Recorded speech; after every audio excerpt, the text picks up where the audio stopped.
Petites mais ravageuses, les mouches des fruits et des légumes sont un véritable fléau en zone tropicale. En piquant la plupart des fruits et des légumes à peau tendre pour y pondre leurs œufs, elles menacent tous les producteurs dans l'océan Indien. Pratiquement toutes les surfaces en culture fruitière d'importance économique sont concernées. Et alors selon les cultures, on peut avoir des dégâts qui sont parfois très importants. Et si on laissait faire les mouches sans aucune méthode de gestion des populations, on peut en arriver à perdre plus des 3/4 de sa récolte.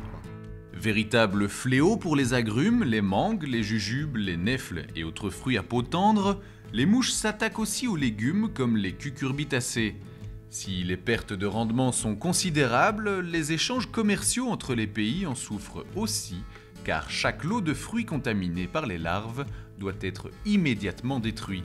Donc effectivement, les espèces de mouches qui sont présentes à La Réunion représentent des ravageurs de quarantaine pour le territoire européen et donc peuvent mettre à mal en fait, une tentative d'exportation de fruits sur l'Europe s'il y a des contaminations. Pour combattre la propagation de nouvelles espèces entre les îles de l'océan Indien, une solution vient s'ajouter au contrôle phytosanitaire, la lutte biologique. Le principe est simple, il s'agit de favoriser les ennemis naturels de la mouche qui agissent uniquement sur les larves, comme dans ce champ de margose sauvage. Donc le principe en fait pour la mouche, c'est de trouver un fruit sur lequel elle va pouvoir se poser et puis pondre ses œufs. Donc une fois que ses œufs sont pondus, ils vont se transformer en larves, se déplacer dans la chair et se nourrir de cette chair. Et puis quand ils seront suffisamment grands, on dit qu'il y a 3 stades larvaires, ils vont sauter du fruit pour se retrouver par terre et essayer de s'empuper. Donc en fait s'empuper, c'est se transformer en nymphe. Dans cette nymphe, ils vont devenir des mouches et pouvoir éclore et devenir des mouches adultes, mâles et femelles, pour se reproduire et le cycle recommence. Le principe d'utiliser les parasitoïdes, c'est de pouvoir les mettre à travailler contre les insectes qui ravagent les cultures pour nous.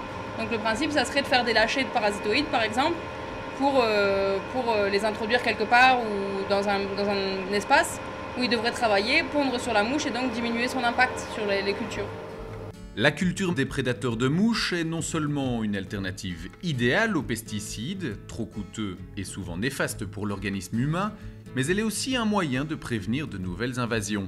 On a fréquemment en fait, des ravageurs qui arrivent à La Réunion. Malheureusement, on en a très régulièrement et presque chaque année. De nouveaux ravageurs s'installent dans l'île et souvent ces ravageurs arrivent sans cortège d'ennemis naturels, c'est-à-dire ils ont été importés accidentellement et avec eux ne sont pas venus leurs ennemis naturels qui, dans leur pays d'origine, régulent souvent leur population. Aujourd'hui, dans le cadre de l'élargissement et de la pérennisation du réseau de protection des végétaux, de nouvelles coopérations devraient voir le jour entre l'île Maurice, Madagascar, les Seychelles, les Comores et l'île de la Réunion. L'un des objectifs, créer un véritable réseau de surveillance et de prévention. Un réseau qui permettra de lutter contre l'invasion de nouvelles espèces de mouches des fruits et des légumes dans l'océan Indien.